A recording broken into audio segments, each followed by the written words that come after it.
जानी साहब, जी। एक एक बात जो कि हमने काफ़ी लोगों ने मेरे ख्याल से ऑब्जर्व की होगी, अक्सर होटल्स में ये बहुत सारे लोगों का एक्सपीरियंस मैंने सुना है, और सेम एक्सपीरियंस ये लोग अपने घर में करते हैं जब रात को सोते वक्त छत से घसीटने की आवाज़ आना। इसको थोड़ा-सा देखिए, अनफोल्ड बिल्कुल कर दें इसमें आज, ऐसा ये होता है क्या है? कि जो आपका होता है ना घरों की छतों के ऊपर, क्योंकि जिन्नात की जो एग्ज़िस्टेंस होती है, हुँ। ऑब्वियसली उनकी आबादी जो है वो इंसानों की आबादी से बहुत ज़्यादा है। उनके कौम, उनके कबीले बहुत ज़्यादा है। उसके बाद जितनी भी इविल थिंग्स होती हैं, उनकी एग्ज़िस्टेंस आपके जो बेडरूम्स होते हैं, उनके में जो आपके अटैच वॉशरूम्स होते हैं, आपके अटैच वॉशरूम्स में होती हैं। इसी वजह से कहा जाता है कि अपने वॉशरूम का दरवाज़ा जो है, बंद वो आप रखें। हमेशा बंद रखा करें, स्पेशली रात के टाइम। क्योंकि जैसे ही मगरिब होगी, जितनी इविल थिंग्स होंगी वो तमाम तर उस जगह पे इकट्ठी होंगी जहाँ पे कहीं न कहीं पे कोई नेगेटिव चीज़ है। तो हुँ। आप एक तो रात के टाइम उसको बंद रखें ताकि रात के टाइम जब आप सो रहे हैं, आपकी एक तो स्लीप डिस्टर्ब ना हो और आपको ये चीज़ फ़ील ना हो कि मेरे ऊपर कोई बोझ है, कोई बर्डन जी। है या आपको कोई अपने कमरे में शैडोज़ चलते हुए हुँ। नज़र ना आ रहे हों। दूसरा जो आपका सवाल है घर की छत के ऊपर आवाज़ों का आना, उसमें क्योंकि हमारे घर में जितनी भी एक्जिस्टेंस होती हैं, चाहे वो पॉज़िटिव हों, चाहे नेगेटिव हों, जितने भी जन्नात होते हैं उनका जो रहने का मामला होता है वो ऊपर घरों की छतों के ऊपर होता है। हुँ। घरों की छतों के ऊपर होगा, प्लाज़ाज़ या बिल्डिंग्स की रूफ़्स के ऊपर होगा या जंगलों में होगा, वीरानों में होगा, कब्रिस्तानों में होगा या समुद्रों के ऊपर होगा। तो इस एतबार से अब क्योंकि हमारी सोसाइटीज़ बिल्डिंग बहुत ज़्यादा बढ़ गई हैं, हम उन इलाकों में भी दाखिल हो गए हैं जो कि इन लोगों के इलाके थे और अब चूँकि हम इनके इलाकों में दाखिल हो गए हैं, तो इन्होंने कहीं न कहीं पे अपनी एक्ज़िस्टेंस तो शो करनी है। जैसे कि आप देखें लाहौर कितना फैलता जा रहा है, हर छोटे से छोटा शहर कितना फैल चुका है। तो हम उन जगहों पे एंटर हो चुके हैं जहाँ पे पहले इंसानी आबादी नहीं थी और ये लोग वहाँ पे बड़े आराम से एग्ज़िस्ट कर रहे थे। और कहीं न कहीं पे हमने बहुत ज़्यादा ट्री कटिंग की है, हुँ। पुराने-पुराने दरख्त काटे हैं, जहाँ पे लोगों का एग्ज़िस्टेंस होता था, रहना होता था और ये बड़ा एक हाइलाइटेड इम्पोर्टेंट वाक़या है जो कि आपके लाहौर कैंट में भी हुआ है, कि वहाँ पे कितने 100 साल पुराना दरख्त जो है वो काट दिया गया है। हुँ। तो ऑब्वियसली उसकी नेगेटिव एनर्जी, नेगेटिव वेव्स कहीं न कहीं पे इर्द-गिर्द के ऊपर तो रहेगी।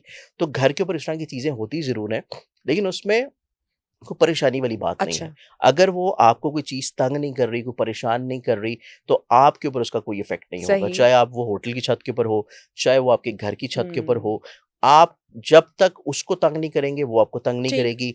जब तक आपकी इंटेंशंस कोई गलत या ख़राब नहीं होंगी या आपके घर में अगर कलाम पाक पढ़ा जा रहा है, आपके हुँ। घर में ऐसे अमाल हो रहे हैं जो कि मज़हबी तौर के ऊपर बहुत अच्छे हैं, मज़हबी रिचुअल्स हैं, तो इस तरह की चीज़ें हो रही हैं, तब तक वो चीज़ें आपको कतई तौर पे ठीक। अफ़ेक्ट नहीं करेंगी। ज़ंजान साहब, हमारे जो घर की एनर्जी है, जैसे कि आपने बताया कि कुछ भी हो सकता है, कोई भी एंटिटीज़ हो सकती हैं और हर जगह हैं, अल्लाह ताला की बिल्कुल। मखलूक है, इससे कोई डिनाई नहीं है, तो इसमें परेशानी वाली कोई बात नहीं है। लेकिन अगर हमारे घर घर में बैड एनर्जीज़ हैं, या नज़रे बद है, या बीमारी है, या बरकत नहीं है, तो उसकी रेमेडी क्या हम कर सकते हैं? इसमें सबसे बेहतरीन जो रेमेडीज़ हैं, हमारे पास जितनी भी रेमेडीज़ हैं, वो तमाम तर कुरान पाक से ही रिलेटेड हैं।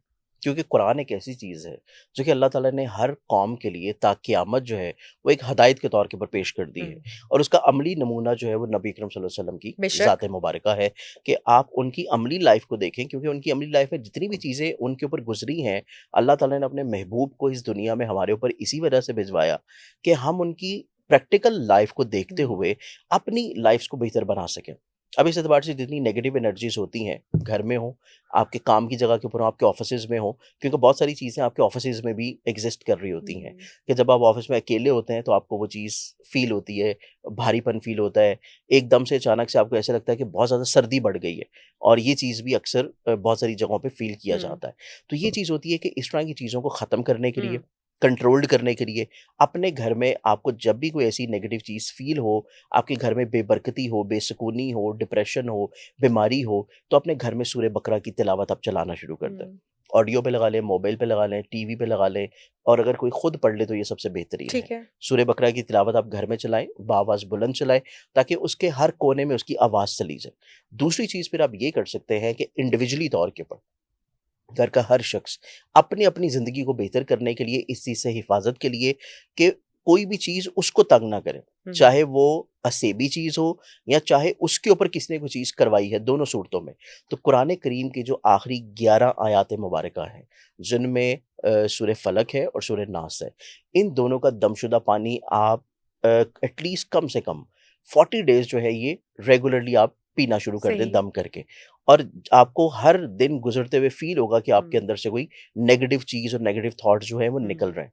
तो हुँ। ये एक सिंपल कुरानिक रेमेडी है जो कि हर शख्स कर सकता है और हर दुनिया में हर जगह पे आसानी से किया जा सकता है। ठीक है।